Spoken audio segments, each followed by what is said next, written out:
ஒருவேளை இது ஹைப்போதெட்டிக்கலா கூட இருக்கட்டும். ஒருவேளை திரு வேல்முருகனுக்கு திமுக கூட்டணியிலிருந்து நீங்க கேட்ட மாரி ஒரு 3 இடங்கள் குடுத்திருந்தாங்க அப்டின்னா, இத்தனை விஷயங்கள் இப்ப திரும்ப பேசியிருப்பீங்க. கண்டிப்பா பேசியிருப்பேன். அது என்னுடைய ரத்தத்திலே ஊறியதுங்க. நீங்க இது ஒண்ணு தான் பத்திரிகை ஊடகம் நம்ம புரிஞ்சுக்கணும். இன்னைக்கு தமிழ்நாட்டினுடைய அரசியல் கட்சியை தலைமையேற்று நடத்துகின்றவர்கள் எல்லாம் அரசியல்வாதிகளாக வெளி உலகத்துக்கு அறிமுகப்பட்டவர்கள்.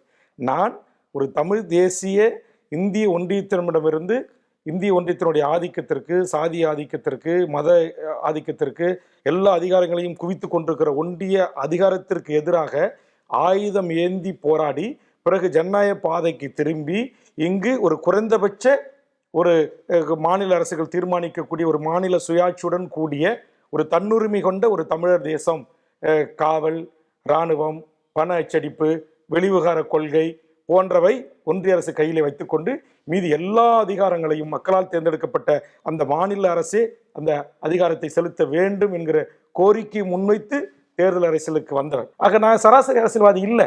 நீங்க நினைக்கிற மாதிரி 3 சீட்டு இல்லை 30 சீட்டு கொடுத்திருந்தாலும் இந்த கோரிக்கை தான் எனக்கு பிரதானம் என்று சொல்வேன்.